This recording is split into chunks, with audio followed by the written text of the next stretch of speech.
Hello ನಮಸ್ಕಾರ, ನಾನು ಅಕ್ಷಯ್. ನಾನು ಪ್ರಶಾಂತ್. ದಾವಣಗೆರೆ ದಕ್ಷಿಣ ವಿಧಾನಸಭಾ ಕ್ಷೇತ್ರದಲ್ಲಿ ನಾವು ಮತ್ತೆ ನಮ್ಮ ಸ್ನೇಹಿತರು ಪ್ರಶಾಂತ್, ನಾನು ಜೊತೆಗೆ ಯೋಗೇಶ್, ಜೊತೆಗೆ ಯಶವಂತ್ ಅವರ ತಂಡ ಕಳೆದ 10ಕ್ಕೂ ಅಧಿಕ ದಿನಗಳಿಂದ ನಾವು ಓಡಾಟವನ್ನು ಮಾಡ್ತಾ ಇದ್ದೀವಿ. ಸೊ ಚುನಾವಣಾ ಬದಲಾವಣೆ, ರಾಜಕೀಯ ಬದಲಾವಣೆ ಈ ಕ್ಷೇತ್ರದಲ್ಲಿ ದಿನದಿಂದ ದಿನಕ್ಕೆ ಹೇಗೆ ನಡೀತಾ ಇದೆ ಎನ್ನುವಂತಹ ಪ್ರತಿದಿನದ ಮಾಹಿತಿಯನ್ನು ಕೂಡ ನಿಮಗೆ ನಾವು ಕೊಡ್ತಾ ಇದ್ದೀವಿ. ಇವತ್ತು ನಾವು ಒಂದು ವೆರಿ ಇಂಪಾರ್ಟೆಂಟ್ ಟಾಪಿಕ್ನೊಂದಿಗೆ ಬಂದಿದ್ದೀವಿ ಪ್ರಶಾಂತ್. ಅದು ಮಹಿಳಾ ಮತದಾರರ ಕುರಿತಂತೆ ಯಾವ ರೀತಿ ಇಂಪ್ಯಾಕ್ಟ್ ಮಾಡ್ತಾರೆ ಈ ಚುನಾವಣೆಯಲ್ಲಿ ಮಹಿಳಾ ಮತದಾರರು ಅನ್ನೋದ್ರ ಬಗ್ಗೆ. ಹೌದು, ರೈಟ್. ಸೊ ದಾವಣಗೆರೆ ದಕ್ಷಿಣ ವಿಧಾನಸಭಾ ಕ್ಷೇತ್ರ ಪ್ರಶಾಂತ್ ಅತಿ ಹೆಚ್ಚು ಮಹಿಳಾ ಮತದಾರರು ಇರತಕ್ಕಂತಹ ವಿಧಾನಸಭಾ ಕ್ಷೇತ್ರ, ಜೊತೆಗೆ ಅತಿ ಹೆಚ್ಚು ಮಹಿಳಾ ಮತದಾನ ಆಗುವಂತಹ ವಿಧಾನಸಭಾ ಕ್ಷೇತ್ರಗಳಲ್ಲಿ ಕೂಡ ದಾವಣಗೆರೆ ದಕ್ಷಿಣ ವಿಧಾನಸಭಾ ಕ್ಷೇತ್ರ ಒಂದು. ಈ ಉಪಚುನಾವಣೆಯ ಅಂಕಿಅಂಶದ ಪ್ರಕಾರ, ಅಧಿಕೃತವಾಗಿ ಚುನಾವಣಾ ಆಯೋಗ ಕೊಟ್ಟಿರ್ತಕ್ಕಂಥ ಅಂಕಿಅಂಶಗಳ ಪ್ರಕಾರ ದಾವಣಗೆರೆ ದಕ್ಷಿಣ ವಿಧಾನಸಭಾ ಕ್ಷೇತ್ರದಲ್ಲಿ 2,32,564 ಒಟ್ಟು ಮತದಾರರು ಇರುವಂಥದ್ದು. ಅದರಲ್ಲಿ ಪುರುಷ ಮತದಾರರು 1,14,165. ಅದರಲ್ಲಿ ಮಹಿಳಾ ಮತದಾರರು 1,18,355. ಹೊಸ ಮತದಾರರು 2,204. ಸೊ ನಮ್ಮ ಈಗ ಪ್ರಶ್ನೆ ಇರುವಂಥದ್ದು ಪ್ರಶಾಂತ್, ಮಹಿಳಾ ಮತದಾರರು ಈ ದಾವಣಗೆರೆ ದಕ್ಷಿಣ ವಿಧಾನಸಭಾ ಉಪಚುನಾವಣೆಯ ಫಲಿತಾಂಶವನ್ನ ಅವರೇ ಡಿಸೈಡ್ ಮಾಡ್ತಾರೆ, ಬೇರೆ ಯಾರು ಡಿಸೈಡ್ ಮಾಡೋದಲ್ಲ, ಅವರೇ ಡಿಸೈಡ್ ಮಾಡ್ತಾರೆ. ಏನು ಕಾರಣ ಅಂತ ಇದೆ? ಯಾಕಂದ್ರೆ ನೀವು ತುಂಬಾ ಇದರಲ್ಲಿ ಹೇಳ್ತಿದ್ರಿ ಮಹಿಳಾ ಮತದಾರರೇ ಈ ಒಂದು ಚುನಾವಣೆಯನ್ನು ಡಿಸೈಡ್ ಮಾಡ್ತಾರಂತ. ಅಷ್ಟು ಕಾನ್ಫಿಡೆಂಟಲ್ಲಿ ಯಾಕೆ ಹೇಳ್ತಿದ್ರಿ ಅನ್ನೋಂಥದ್ದು? ಅಂದ್ರೆ ಈಗ ನೀವು ಇವತ್ತು ಮುಖ್ಯಮಂತ್ರಿ ಸಿದ್ದರಾಮಯ್ಯನವರ ಸ್ಪೀಚ್ ಅನ್ನು ಗಮನಿಸಿದ್ರಿ, ನಿನ್ನೆ ಮುಖ್ಯಮಂತ್ರಿ ಸಿದ್ದರಾಮಯ್ಯನವರ ಸ್ಪೀಚ್ ಅನ್ನು ಗಮನಿಸಿದ್ರಿ. ಆ ಸಂದರ್ಭದಲ್ಲಿ ಜೊತೆಗೆ ಕಾಂಗ್ರೆಸ್ನ ಎಲ್ಲಾ ಕಾರ್ಯಕರ್ತರು, ಮುಖಂಡರು ಮನೆ ಮನೆಗೆ ಹೋಗಿ ಪ್ರಚಾರ ಮಾಡುವಂತಹ ಕಾರ್ಯಕರ್ತರಿಂದ ಹಿಡಿದು ರೋಡ್ ಶೋ ಮಾಡುವಂತಹ ದೊಡ್ಡ ದೊಡ್ಡ ನಾಯಕರವರೆಗೂ ಕೂಡ ಎಲ್ಲರೂ ಕೂಡ ಮಾತಾಡ್ತಾ ಇರುವಂತದ್ದು ಮೊದಲ ಟಾಪಿಕ್ ಏನು ಅಂತ ಹೇಳಿದ್ರೆ ಗ್ಯಾರಂಟಿ ಯೋಜನೆಗಳು ಎಷ್ಟರ ಮಟ್ಟಿಗೆ ಜನಸಾಮಾನ್ಯರಿಗೆ, ಅದರಲ್ಲೂ ಕೂಡ ಮಹಿಳೆಯರಿಗೆ ಗೃಹಲಕ್ಷ್ಮಿ, ಫ್ರೀ ಬಸ್, ಗೃಹ ಜ್ಯೋತಿ ಯೋಜನೆಗಳು, ಶಕ್ತಿ ಜೊತೆಗೆ ಅನ್ನಭಾಗ್ಯ ಯೋಜನೆ ಎಷ್ಟರ ಮಟ್ಟಿಗೆ ಬೆನಿಫಿಟ್ ಆಗ್ತಿದೆ ಎನ್ನುವಂಥದ್ದೇ ಕೋರ್ ಸಬ್ಜೆಕ್ಟ್ ಆಗಿ ಮಾತಾಡ್ತಿದ್ದಾರೆ ಎಲ್ಲರೂ ಕೂಡ. ಅಂದ್ರೆ ಗೃಹಲಕ್ಷ್ಮಿಯ ಹೆಚ್ಚಿನ ಪ್ರಯೋಜನವನ್ನ ಪಾಲುದಾರರು ಮಹಿಳೆಯರೇ. ಹಾಗಾಗಿ ಇವರು ಮನಸ್ಸು ಅಷ್ಟು ಸುಲಭಕ್ಕೆ ಚೇಂಜ್ ಆಗಲ್ಲ. ನಾವು ಸರ್ಕಾರದಿಂದ ಪ್ರಯೋಜನವನ್ನು ಪಡ್ಕೊಂಡಿದ್ದೀವಿ, ಹಾಗಾಗಿ ಅವರಿಗೆ ಏನಾದರೂ ಹಿಂದಕ್ಕೆ ಕೊಡಲೇಬೇಕು. ಸೊ ಈಗ ಮತದಾನ ಬಂದಿದೆ, ಕಾಂಗ್ರೆಸ್ಗೆ ವೋಟ್ ಹಾಕಬೇಕು ಅನ್ನುವಂಥದ್ದು ಸದ್ಯದ ಲೆಕ್ಕಾಚಾರದ ಪ್ರಕಾರ ಹೌದು. ಯಾಕಂತ ಹೇಳಿದ್ರೆ ಈಗ ನಾವು ಇಲ್ಲೊಂದು ಅಂಕಿಅಂಶವನ್ನ ಮುಂದಿಡೋಣ ಪ್ರಶಾಂತ್. ಈಗ ನೋಡಿ, ಇಲ್ಲಿ ದಾವಣಗೆರೆ ದಕ್ಷಿಣ ವಿಧಾನಸಭಾ ಕ್ಷೇತ್ರಕ್ಕೆ ಸೀಮಿತವಾಗಿ, ಇದು ಸರ್ಕಾರದ ಅಧಿಕೃತ ಅಂಕಿಅಂಶ, ಇದು ಎಲ್ಲೋ ಅಲಕ್ ಬುಲಕ್ ಅಲ್ಲಿ ತೆಗೆದುಕೊಂಡಿರುವಂತ ಅಂಕಿಅಂಶಗಳಲ್ಲ, ಸರ್ಕಾರದ ಅಧಿಕೃತ ಅಂಕಿಅಂಶಗಳಿದು. ದಾವಣಗೆರೆ ದಕ್ಷಿಣ ವಿಧಾನಸಭಾ ಕ್ಷೇತ್ರಕ್ಕೆ ಸೀಮಿತವಾಗಿ ಹೇಳೋದಾದ್ರೆ ಅನ್ನಭಾಗ್ಯ ಯೋಜನೆಯ ಫಲಾನುಭವಿಗಳು ಈ ಕ್ಷೇತ್ರದಲ್ಲಿ 1,67,530 ಮಂದಿ ಇದ್ದಾರೆ. ಸೊ 77 ಕೋಟಿ ರೂಪಾಯಿಯಷ್ಟು ಮೊತ್ತವನ್ನ ಠೇವಣಿ ಏನು ಅನ್ನಭಾಗ್ಯ ಯೋಜನೆಯ ಅಡಿಯಲ್ಲಿ ಈ ಫಲಾನುಭವಿಗಳ ಖಾತೆಗೆ ಕೊಡಲಾಗಿದೆ. ಅದು ಎಲ್ರಿಗೂ ಗೊತ್ತಿದೆ. ಈ ಯೋಜನೆ ಹೊಸದಾಗಿ ಮತ್ತೆ ಪ್ರಾರಂಭ ಆದಂತಹ ಸಂದರ್ಭದಲ್ಲಿ ರಾಜ್ಯ ಸರ್ಕಾರಕ್ಕೆ ಕೇಂದ್ರ ಸರ್ಕಾರ ಅಕ್ಕಿಯನ್ನು ಕೊಡದೇ ಇದ್ದಂತಹ ಸಂದರ್ಭದಲ್ಲಿ ಎಷ್ಟು ಕೆಜಿ ಅಕ್ಕಿಯನ್ನು ಕೊಡ್ತೀವಿ ಅದರ ದುಡ್ಡನ್ನು ನಾವು ಜಮೆ ಮಾಡ್ತೀವಿ ಅನ್ನುವಂಥದ್ದು. ಎರಡನೇದು ಗೃಹಲಕ್ಷ್ಮಿ ಯೋಜನೆ, ಅದರ ಫಲಾನುಭವಿಗಳು ಸರ್ಕಾರದ ಅಧಿಕೃತ ಅಂಕಿಅಂಶಗಳ ಪ್ರಕಾರ 58,234. ಸೊ 320 ಕೋಟಿ ರೂಪಾಯಿ ಮೊತ್ತದ ಹಣವನ್ನ ಗೃಹಲಕ್ಷ್ಮಿ ಅವರ ಕುಟುಂಬದ ಹೆಣ್ಮಕ್ಳ ಹೆಸರಿಗೆ ಇಡಲಾಗಿದೆ. 49,770 ಮನೆಗಳಿಗೆ ಗೃಹ ಜ್ಯೋತಿ ಯೋಜನೆಯ ಲಾಭ ಸಿಕ್ಕಿದೆ. ಇದರ ಮೊತ್ತ ಎಷ್ಟು ಅಂತ ಹೇಳಿದ್ರೆ 72,020 ಕೋಟಿ ರೂಪಾಯಿ. ಇನ್ನು ಶಕ್ತಿ ಯೋಜನೆ, ಫ್ರೀ ಬಸ್ ಯೋಜನೆಯ ಅಡಿಯಲ್ಲಿ ಸುಮಾರು 2,47,50,558 ಟ್ರಿಪ್ಸ್ ಆಗಿರುವಂಥದ್ದು. ಇದು ಎಲ್ಲ ಈ ಡೇಟಾ ಎಲ್ಲ ಹೇಗೆ ಸಿಗುತ್ತೆ ಅನ್ನೋದು ನನ್ನೊಂದು ಕುತೂಹಲ. ಅಂದರೆ ಈ ಆಧಾರ್ ಕಾರ್ಡ್ ಕೊಡಲೇಬೇಕು, ತೋರಿಸ್ಲೇಬೇಕು. ಸೊ ಈ ಮೂಲಕ ಇವರು ದಕ್ಷಿಣ ಕ್ಷೇತ್ರದವರು ಇದಿಷ್ಟೆಲ್ಲ ಓಡಾಡಿದ್ದಾರೆ ಅನ್ನೋದು ಗೊತ್ತಾಗುತ್ತಾ? ಖಂಡಿತವಾಗಿ. ಈಗ ನಿಮಗೆ ಗೃಹಲಕ್ಷ್ಮಿ ಮತ್ತೆ ಅನ್ನಭಾಗ್ಯ ಯೋಜನೆ ಕಂಪ್ಲೀಟ್ಲಿ ಡಿಬಿಟಿ ಓರಿಯೆಂಟೆಡ್ ಪ್ರೋಗ್ರಾಮ್, ಅದು ಒಂದು. ಆದ್ರೆ ಈ ಶಕ್ತಿ ಯೋಜನೆಯಲ್ಲಿ, ಆ ಶಕ್ತಿ ಯೋಜನೆಯಲ್ಲಿ ಟಿಕೆಟ್ ಇಶ್ಯೂ ಮಾಡ್ತಾರಲ್ಲ ಕಂಡಕ್ಟರ್, ಆಧಾರ್ ಕಾರ್ಡ್ ಎಂಟ್ರಿ ಆಗುತ್ತಲ್ಲ, ಆಧಾರ್ ಕಾರ್ಡ್ ಎಂಟ್ರಿ ಆಗುತ್ತೆ. ಟಿಕೆಟ್ ಅಲ್ಲಿ ಟಿಕೆಟ್ ಇಶ್ಯೂ ಮಾಡದಂತ ಸಂದರ್ಭದಲ್ಲಿ ಶಕ್ತಿ ಯೋಜನೆಯ ಟಿಕೆಟ್ ಅಂತಾನೆ ಟಿಕೆಟ್ ಅಲ್ಲಿ ಬರುತ್ತೆ. ಗೊತ್ತಾಯ್ತು, ಇಂಥ ಪರ್ಟಿಕ್ಯುಲರ್ ಪರ್ಸನ್ಗೆ ಕೊಟ್ಟಿದೀವಿ ಅನ್ನೋಕೆ ಅವರಿಗೆ ಆಧಾರ್ ಕಾರ್ಡ್, ಹೌದು, ಇಷ್ಟು ಜನ ಮಹಿಳೆಯರು ಓಡಾಡಿದ್ದಾರೆ ಅಂತ ಹೇಳಿ. ಸೊ ಅದರ ಲೆಕ್ಕಾಚಾರದ ಪ್ರಕಾರ ದಾವಣಗೆರೆ ದಕ್ಷಿಣ ವಿಧಾನಸಭಾ ಕ್ಷೇತ್ರಕ್ಕೆ ಸೀಮಿತವಾಗಿ 2,47,50,558 ಟ್ರಿಪ್ಸ್ ಆಗಿರುವಂತದ್ದು. ಇದು ಇಷ್ಟು ಮಹಿಳೆಯರು ಇಲ್ಲ, ಇಷ್ಟು ಟ್ರಿಪ್ಸ್ ಮಾಡಿದ್ದಾರೆ, ಬಂದು ಹೋಗುವಂಥದ್ದು, ಬೇರೆ ಬೇರೆ ಕಡೆಗೆ ಸಂಚಾರ ಮಾಡುವಂಥದ್ದು. ಇನ್ನು ಯುವ ನಿಧಿ ಯೋಜನೆಯ ಅಡಿಯಲ್ಲಿ ಫಲಾನುಭವಿಗಳು 950, ಅದು ಸಣ್ಣ ಪ್ರಮಾಣದಲ್ಲೇ ಇರುತ್ತೆ ಸಹಜವಾಗಿ. ಸೊ ಅದಕ್ಕೆ 28 ಲಕ್ಷ ರೂಪಾಯಿಯನ್ನ ಸರ್ಕಾರ ಯುವಕರ ಖಾತೆಯಲ್ಲಿ ಜಮೆ ಮಾಡಿದೆ ಎನ್ನುವಂಥದ್ದು ಇದು ಸರ್ಕಾರದ ಅಧಿಕೃತ ಅಂಕಿಅಂಶ. ಪ್ರಶಾಂತ್, ಎಸ್ ವೀಕ್ಷಕರೇ, ಒಂದು ಗ್ಯಾರಂಟಿ ವಿಚಾರವಾಗಿ ನಾವು ಮಾತನಾಡೋದು, ಗ್ಯಾರಂಟಿಯ ಯೋಜನೆಗಳು ಈ ಒಂದು ಚುನಾವಣೆಯ ಮೇಲೆ ಯಾವ ರೀತಿಯಾದಂಥ ಇಂಪ್ಯಾಕ್ಟನ್ನು ಬೀಳುತ್ತೆ ಅನ್ನೋಂಥದ್ದು. ನೆಕ್ಸ್ಟ್ ಬರ್ತಾ ಇರುವಂಥದ್ದು, ಸೊ ಮಹಿಳಾ ಮತದಾರರು ಈ ಒಂದು ಕ್ಷೇತ್ರದಲ್ಲಿ ಹೆಚ್ಚಿನ ಸಂಖ್ಯೆಯಲ್ಲಿ ಇದ್ದಾರೆ ಅನ್ನೋಂಥದ್ದು. ನಿಮಗೆ ಗೊತ್ತಿದೆ, ಗ್ಯಾರಂಟಿ ಯೋಜನೆಯನ್ನು ಹೆಚ್ಚು ಪ್ರಯೋಜನವನ್ನು ಪಡ್ಕೊಂಡಿರೋದು ಕೂಡ ಮಹಿಳೆಯರೇ.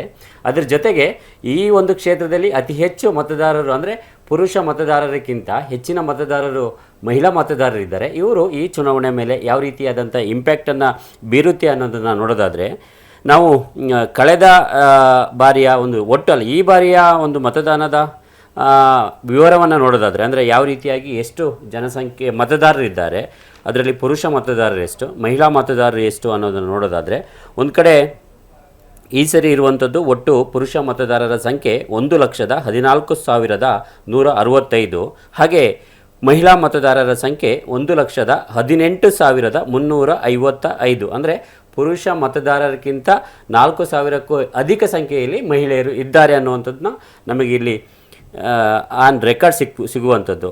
ಅದರ ಜೊತೆಗೆ ಒಟ್ಟು ಮತದಾರರನ್ನು ಸೇರಿಸಿದರೆ 2,32,564.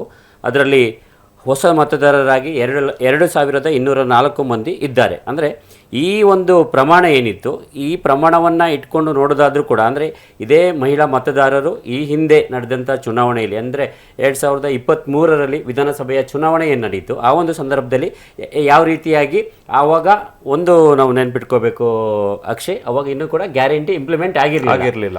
ಪ್ರಣಾಳಿಕೆಯಲ್ಲಿ ಹೇಳಿದ್ರು ನಾವು ಕೊಡ್ತೀವಿ ಅನ್ನುವಂಥದ್ದು, ಆದರೆ ಅವರು ಎಕ್ಸ್ಪೀರಿಯನ್ಸ್ ಮಾಡಿರಲಿಲ್ಲ. ಸೊ ಈಗ ಈ ಪಾಯಿಂಟ್ ಕೂಡ ತುಂಬ ಮುಖ್ಯ ಆಗುತ್ತೆ. ಈಗ ಆ ಒಂದು ಗ್ಯಾರಂಟಿಯನ್ನು ಅವರು ಈಗ ಮತದಾರರು ಹೆಚ್ಚು, ಅದರಲ್ಲೂ ಕೂಡ ನಾವೀಗ ಆಲ್ರೆಡಿ ಮಾತುಕತೆ ಮಾಡಿದಂತೆ ಮಹಿಳಾ ಮತದಾರರು ಎಕ್ಸ್ಪೀರಿಯೆನ್ಸ್ ಮಾಡಿದ್ದಾರೆ, ಅಂದರೆ ಅದರ ಲಾಭವನ್ನು ಪಡ್ಕೊಳ್ತಿದ್ದಾರೆ. ಸೊ ಅಕ್ಷಯ್ ಹೇಳಿ, ಈ ಒಂದು ವಿಚಾರವನ್ನು ತೆಗೆದುಕೊಂಡಾಗ ಕಳೆದ ಬಾರಿ ಏನೊಂದು ಇನ್ನೂ ಕೂಡ ಇಂಪ್ಲಿಮೆಂಟ್ ಆಗಿರಲಿಲ್ಲ, ಈ ರೀತಿ ನಾವು ಕೊಡ್ತೀವಿ ನಿಮ್ಮ ಗೃಹಲಕ್ಷ್ಮಿ, ಯಾವುದು ಕೂಡ ಜನರಿಗೆ ಪ್ರಾಕ್ಟಿಕಲ್ ಆಗಿ ಅನುಭವ ಆಗಿರಲಿಲ್ಲ. ಸೊ ನಿಮ್ಮ ಪ್ರಕಾರ ಈಗ ಹೇಳೋದಾದ್ರೆ ಇದು ಎಷ್ಟರ ಮಟ್ಟಿಗೆ ಈ ಚುನಾವಣೆಯಲ್ಲಿ ಪರಿಣಾಮ ಬೀರುತ್ತೆ ಅನ್ನೋದು? ಈಗ ನಾವು ಲಾಸ್ಟ್ ಎಲೆಕ್ಷನ್ ಡೇಟಾವನ್ನ ತೆಗೆದು ನೋಡಿದ್ರೆ ಪ್ರಶಾಂತ್ ಅವರೇ, ಈಗ ಲಾಸ್ಟ್ ಎಲೆಕ್ಷನ್ ಸಂದರ್ಭದಲ್ಲಿ 2,10,000 ಮತದಾರರು ಇದ್ದಿದ್ದು, ಈ ಬಾರಿ ಅದೊಂದು ಸ್ವಲ್ಪ ಜಾಸ್ತಿ ಪ್ರಮಾಣಕ್ಕೆ ಏರಿಕೆ ಆಗಿದೆ, 2,32ಕ್ಕೆ ಬಂದಿದೆ. ಲಾಸ್ಟ್ ಎಲೆಕ್ಷನ್ ನಲ್ಲಿ, ಅಸೆಂಬ್ಲಿ ಎಲೆಕ್ಷನ್ ನಲ್ಲಿ ಒಟ್ಟು 1,46,000 ಮಂದಿ ಮತದಾರರು ಮತದಾನವನ್ನ ಹಾಕಿದ್ರು. ನೀವು ಹೇಳದ ಹಾಗೆ ಅದು ಇನ್ನೂ ಕೂಡ ಗ್ಯಾರಂಟಿ ಇಂಪ್ಲಿಮೆಂಟ್ ಆಗಿರಲಿಲ್ಲ, ಪ್ರಣಾಳಿಕೆಯಲ್ಲಿತ್ತು.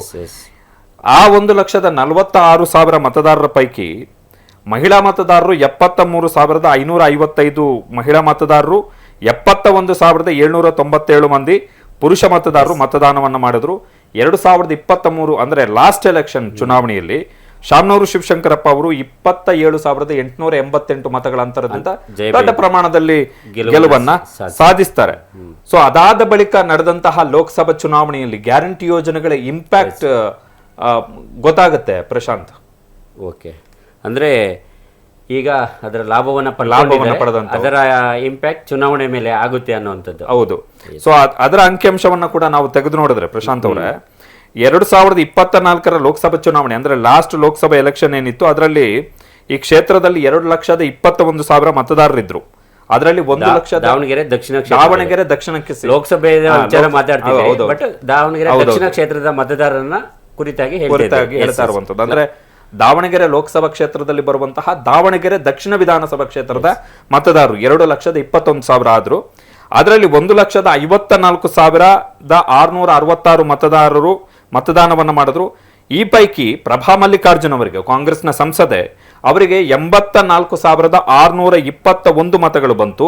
ಬಿಜೆಪಿ ಅಭ್ಯರ್ಥಿಯಾಗಿದ್ದಂತಹ ಗಾಯತ್ರಿ ಸಿದ್ದೇಶ್ವರ್ ಅವರಿಗೆ 69,770 ಮತಗಳು ಬಂತು. ಅಂದ್ರೆ ದಾವಣಗೆರೆ ಲೋಕಸಭಾ ಕ್ಷೇತ್ರ ವ್ಯಾಪ್ತಿಯಲ್ಲಿ ದಾವಣಗೆರೆ ದಕ್ಷಿಣ ವಿಧಾನಸಭಾ ಕ್ಷೇತ್ರ 1ರಲ್ಲಿ ಪ್ರಭಾ ಮಲ್ಲಿಕಾರ್ಜುನ್ ಅವರಿಗೆ 844 ಮತಗಳ ಮ್ಯಾಸಿವ್ ಲೀಡ್, ಅದು ಎಸ್, ದೊಡ್ಡ ಪುಷ್ ಕೊಟ್ಟಂತ ಎಲೆಕ್ಷನ್. ಇದನ್ನ ಯಾಕೆ ಹೇಳ್ತಿದ್ದೀರಿ ಅಂತ ಹೇಳಿದ್ರೆ 2019ರಲ್ಲಿ ಬಿಜೆಪಿಗೆ ಅಲ್ಲ ಬಿಜೆಪಿಗೆ ಪ್ಲಸ್ ಆಗಿತ್ತು ಅಲ್ವಾ, ಅಂದ್ರೆ ಕಾಂಗ್ರೆಸ್ ಈ ಒಂದು ಕ್ಷೇತ್ರದಲ್ಲಿ ಅಂತರವನ್ನ ಕಡಿಮೆ ಮಾಡ್ಕೊಂಡಿತ್ತು. ಕಡಿಮೆ 8,000 ಮತಗಳಷ್ಟು. ಅಂದ್ರೆ ಗ್ಯಾರಂಟಿ ಯಾವಾಗ ವರ್ಕ್ ಆಯ್ತು 2023ರ ವಿಧಾನಸಭೆ ಚುನಾವಣೆ ನಂತರ ಇದರ ಇಂಪ್ಯಾಕ್ಟ್ ಲೋಕಸಭಾ ಚುನಾವಣೆ ಮೇಲೆ ಬೀಳ್ತು ಅನ್ನುವಂಥದ್ದು ಇಲ್ಲಿ ಮುಖ್ಯವಾಗಿ ನಾವು ಗಮನಿಸಬೇಕಾಗಿರುವಂತ ಅಂಶ.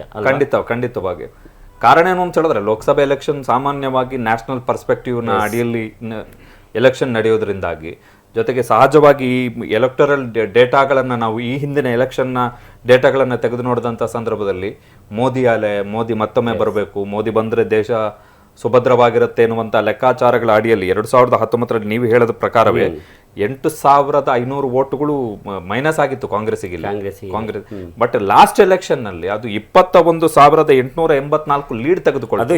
ಅದು ನನ್ನ ಪ್ರಕಾರ 21 + 8 29 ಅಂದ್ರೆ 30,000 ಪ್ಲಸ್ ಆಗಿದೆ ಲಾಸ್ಟ್ ಎಲೆಕ್ಷನ್ಗೂ ಈ ಎಲೆಕ್ಷನ್. ಖಂಡಿತವಾಗಿ ಅದು ಮ್ಯಾಸಿವ್ ಶಿಫ್ಟ್. ಕಡಿಮೆ ಅದು ಕೂಡ ನೀವು ಹೇಳಿದಂತ ಸಂದರ್ಭದಲ್ಲಿ ಲೋಕಸಭೆ ಎಲೆಕ್ಷನ್ ಹೆಚ್ಚಿನ ಇದು ಕೇಂದ್ರವನ್ನ ನೋಡ್ಕೊಂಡೆ ಅಲ್ಲಿ ಯಾವ ಗೌರ್ಮೆಂಟ್ ಇದೆ ಸಾಧಾರಣವಾಗಿ ಅಲ್ಲಿರುತ್ತೆ. ಆದ್ರೆ ಇವರಿಗೆ 30,000 ವೋಟುಗಳು ಹೆಚ್ಚಾಗಿದೆ ಅಂತ ಹೇಳಿದ್ರೆ ಅದು ಲೋಕಸಭೆ ಎಲೆಕ್ಷನ್ ಅಂತ ಹೇಳಿದ್ರೆ ಅಫ್ಕೋರ್ಸ್ ಜನಗಳಿಗೆ ಕುತೂಹಲ ಇದೆ. ಯಾಕಂದ್ರೆ ಈಗ ಏನೊಂದು ಗ್ಯಾರಂಟಿಯ ಪ್ರಯೋಜನವನ್ನು ಪಡ್ಕೊಂಡಿದ್ದಾರೆ. ಇದು ವಿಧಾನಸಭೆ ಎಲೆಕ್ಷನ್ ಇನ್ನೂ ಇರುವಂಥದ್ದು 2 ವರ್ಷ. ಇಲ್ಲಿ ಹಾಲಿ ಇದ್ದಿದ್ದು ಕೂಡ ಕಾಂಗ್ರೆಸ್ನ ಶಿವಶಂಕರ್ನವರು. ಹಾಗಾಗಿ ಜನರ ಮೈಂಡ್ಸೆಟ್ ಯಾವ ರೀತಿ ಹೋಗುತ್ತೆ ಅನ್ನೋದನ್ನ ನಾವು ಹೇಳಬೇಕಾಗಿಲ್ಲ, ಈ ಡೇಟಾಗಳೇ ಮೋಸ್ಟ್ಲಿ ಜನರಿಗೆ ಪರಿಚಯ ಮಾಡಿಕೊಡುತ್ತೆ ಅನ್ಸುತ್ತೆ. ಆಮೇಲೆ ಇಲ್ಲಿ ಇನ್ನೊಂದು ಅಂಶವನ್ನ ನಾವು ಗಮನಿಸಬೇಕಾಗತ್ತೆ ಪ್ರಶಾಂತ್, ಏನು ಅಂತ ಹೇಳಿದ್ರೆ ನೀವು ಶಿಗ್ಗಾಂವಿಯಲ್ಲೂ ಕೂಡ 2023ರ ವಿಧಾನಸಭಾ ಚುನಾವಣೆಯಲ್ಲಿ ಶಿಗ್ಗಾಂವಿಯಲ್ಲಿ ಬಸವರಾಜ ಬೊಮ್ಮಾಯಿ ಅವರು ಗೆದ್ರು. ಬಟ್ ಲೋಕಸಭಾ ಚುನಾವಣೆಯಲ್ಲಿ ಹಾವೇರಿಗೆ ನಡೆದಂತ ಲೋಕಸಭಾ ಚುನಾವಣೆಯಲ್ಲಿ ಕಾಂಗ್ರೆಸ್ಗೆ ಲೀಡ್ ಬಂತು ಶಿಗ್ಗಾಂವಿಯಲ್ಲಿ. ಅದರ ಎಫೆಕ್ಟ್ ಏನಾಯ್ತು ಅಂತ ಹೇಳಿದ್ರೆ ಶಿಗ್ಗಾಂವಿಗೆ ನಡೆದಂತ ಉಪಚುನಾವಣೆಯಲ್ಲಿ ಕಾಂಗ್ರೆಸ್ ಗೆಲ್ತು. ಇವರ ಮಗ ಸೋತ್ರು, ಬಸವರಾಜ ಬೊಮ್ಮಾಯಿ ಅವರ ಮಗನೇ ಸೋತ್ರು. ಚನ್ನಪಟ್ಟಣದಲ್ಲೂ ಕೂಡ ಅದೇ ಸ್ಥಿತಿ ಬಂತು. ಬಟ್ ಚನ್ನಪಟ್ಟಣದ್ದು ಅದು ಒಂದ್ ಸ್ವಲ್ಪ ಸ್ಟೋರಿ ಕಂಪ್ಲೀಟ್ ಡಿಫರೆಂಟ್. ಬಟ್ ಶಿಗ್ಗಾಂವಿದ್ದು ವಿಶೇಷವಾಗಿ ನಾವು ಹೇಳೋದಾದ್ರೆ ಅಲ್ಲೂ ಕೂಡ ಈ ತರದ ಇಬ್ರು ಮುಸಲ್ಮಾನ ನಾಯಕರ ನಡುವೆ ಸಂಘರ್ಷಗಳು, ಹೊಡೆದಾಟ ಬಡದಾಟ, ಸಾಕಷ್ಟು ಪೈಪೋಟಿ ಇದ್ದಂತಹ ಕ್ಷೇತ್ರ. ಸೊ ಗ್ಯಾರಂಟಿ ಯೋಜನೆಗಳನ್ನ ನಾವು ಈ ಅಂಕಿಅಂಶಗಳನ್ನ ನಾವು ಗಮನಿಸ್ತಾ ಇದ್ರೆ ಅಷ್ಟು ಸುಲಭದಲ್ಲಿ ಕಾಂಗ್ರೆಸ್ಗೆ ಮಹಿಳಾ ಮತದಾರರು ಬಿಟ್ಟು ಹೋಗುವಂತಹ ಸಾಧ್ಯತೆಗಳು ಎಲ್ಲೂ ಕೂಡ ಇಲ್ಲ. ಅಂದ್ರೆ ಗ್ಯಾರಂಟಿ ಯೋಜನೆಗಳು ಫೈನಲ್ ಈಗ ವಿಶೇಷವಾಗಿ ಏನು ಅಂತ ಹೇಳಿದ್ರೆ ಈಗ ನಡೀತಾ ಇರುವಂತಹ ಸನ್ನಿವೇಶಗಳು, ಈ ಗ್ಯಾಸ್ ರೇಟ್ ಜಾಸ್ತಿ ಆಗ್ತಾ ಇರುವಂತದ್ದು, ಗ್ಯಾಸ್ ಸಿಗ್ತಾ ಇಲ್ಲ ಜನಕ್ಕೆ, ಡೊಮೆಸ್ಟಿಕ್ ಗ್ಯಾಸ್ಗಳು ಬ್ಲ್ಯಾಕ್ ಅಲ್ಲಿ ಅಂದ್ರೆ ಕಾಳಸಂತೆಯಲ್ಲಿ 5-6 ಸಾವಿರ ರೂಪಾಯಿಗೆ ಒಂದು ಸಿಲಿಂಡರ್ ಕೊಡಬೇಕು. ಜೊತೆಗೆ ಹೊಸ ಗ್ಯಾಸ್ ಲೈಸೆನ್ಸ್ ಸಿಗ್ತಾ ಇಲ್ಲ, CNG ರೇಟ್ ಜಾಸ್ತಿ ಆಗಿದೆ, ಪೆಟ್ರೋಲ್ ರೇಟ್ ಜಾಸ್ತಿ ಆಗುತ್ತೆ. ಎಲ್ಲವುಗಳ ಹಿನ್ನೆಲೆಯಲ್ಲಿ ಈ ಗ್ಯಾರಂಟಿ ಯೋಜನೆಗಳು ಸಹಜವಾಗಿ ಕಾಂಗ್ರೆಸ್ನ ಕೈ ಹಿಡಿಯುತ್ತೆ ದಾವಣಗೆರೆ ದಕ್ಷಿಣ ವಿಧಾನಸಭಾ ಕ್ಷೇತ್ರದಲ್ಲಿ, ವಿಶೇಷವಾಗಿ ಹೆಚ್ಚು ಮಹಿಳಾ ಮತದಾರರಿರತಕ್ಕಂತಹ ಕ್ಷೇತ್ರ ಇದು. ಗ್ಯಾರಂಟಿ ಪ್ಲಸ್ ಮಹಿಳಾ ಮತದಾರರ ಒಂದು ಪ್ರಯೋಜನವನ್ನ ಅದರ ಇಂಪ್ಯಾಕ್ಟ್ ಈ ಎಲೆಕ್ಷನ್ ಮೇಲೆ ಬೀಳುತ್ತೆ ಅನ್ನುವಂಥದ್ದು ಇಲ್ಲಿ ಒಂದು ಕಡೆ ಸ್ಪಷ್ಟ ಆಗುತ್ತೆ. ವಿತ್ ನಾವು ಈ ಒಂದು ಏನೊಂದು ಅಂಕಿ ಅಂಶಗಳನ್ನು ನೋಡಿದ್ರೆ ಗೊತ್ತಾಗುವಂಥದ್ದು. ಎಸ್ ಅಕ್ಷಯ್. ಸೊ ಇದು ದಾವಣಗೆರೆ ದಕ್ಷಿಣ ವಿಧಾನಸಭಾ ಕ್ಷೇತ್ರಕ್ಕೆ ಸಂಬಂಧಪಟ್ಟ ಹಾಗೆ ನಾನು ಮತ್ತೆ ನನ್ನ ಮಿತ್ರ ಪ್ರಶಾಂತ್ ಅವರು ಮಾಡಿದಂಥ ಒಂದು ವಿಶ್ಲೇಷಣೆ. ಗ್ಯಾರಂಟಿ ಇಂಪ್ಯಾಕ್ಟ್ ಇದೆ ಗ್ರೌಂಡ್ನಲ್ಲಿ. ನಾವು ಓಡಾಡಿದ ಪ್ರಕಾರ ಪ್ರಶಾಂತ್ ಅವರು ಕೂಡ ದಾವಣಗೆರೆ ದಕ್ಷಿಣ ವಿಧಾನಸಭಾ ಕ್ಷೇತ್ರದ ಬಹುತೇಕ ಎಲ್ಲ ಹಳ್ಳಿಗಳಲ್ಲಿ ಓಡಾಡಿದ್ದಾರೆ, ಮಹಿಳೆಯರನ್ನು ಮಾತಾಡಿಸಿದ್ದಾರೆ, ಅವ್ರು ಏನು ಹೇಳ್ತಾರೆ ಅಂತ ಹೇಳಿ ಕೇಳಿದ್ದಾರೆ, ನಾವು ಅದನ್ನು ಕೇಳಿದ್ದೀವಿ. ಸೊ ಇಂಪ್ಯಾಕ್ಟ್ ಇದೆ. ಅದು ಎಲೆಕ್ಟರಲ್ ಆಗಿ ಕನ್ವರ್ಟ್ ಆಗತ್ತೆ, ಆಗದೇ ಇರಲ್ಲ, ಆಗತ್ತೆ. ಬಹುಶಃ ಇನ್ನೊಂದು 2-3 ದಿವಸದಲ್ಲಿ ಗೃಹಲಕ್ಷ್ಮಿ ಯೋಜನೆಯ 2 ಕಂತುಗಳೇನಾದರೂ ಜಮೆ ಆದರೆ ಅದರ ಇಂಪ್ಯಾಕ್ಟ್ ಇನ್ನೊಂದು ಲೆವೆಲ್ಗೆ ಇರುತ್ತೆ. ಅದು ಇನ್ನೊಂದು ತರದ ದೊಡ್ಡ ಪ್ಲಸ್ ಪಾಯಿಂಟ್ ಆದರೂ ಕೂಡ ಆಗ್ಬೋದು ಮೋಸ್ಟ್ಲಿ. ಯಾಕಂದ್ರೆ ನಾವು ಇತ್ತೀಚಿನ ಚುನಾವಣೆಗಳನ್ನು ಈ ರೀತಿ ಬೈ ಎಲೆಕ್ಷನ್ ನೋಡಿದಾಗ ಸಂದರ್ಭದಲ್ಲೂ ಚುನಾವಣೆಗೆ 2-3 ದಿನ ಇರಬೇಕಾದ್ರೆ ಆ ರೀತಿಯಾದಂಥ ಏನಂದ ಅಮೌಂಟ್ ಗೃಹಲಕ್ಷ್ಮಿ ತಂತ್ರಗಾರಿಕೆ ಮಾಡಿ, ಅಫ್ಕೋರ್ಸ್ ಅದು ರಾಜಕೀಯ ತಂತ್ರಗಾರಿಕೆನೂ ಹೌದು, ಇಲ್ಲ ಅಂತ ಹೇಳೋಕ್ಕಾಗಲ್ಲ. ಬಟ್ ಅದನ್ನ ಯಾಕಂದ್ರೆ ಆಲ್ರೆಡಿ ಹಿಂದೆ ಆಗಿರುವಂಥ ಯೋಜನೆಗಳಾಗಿರೋದ್ರಿಂದ ಇದನ್ನು ಯಾರು ಕೂಡ ಪ್ರಶ್ನೆ ಮಾಡೋಕ್ಕೆ ಕೂಡ ಆಗಲ್ಲ ಖಂಡಿತವಾಗಿ.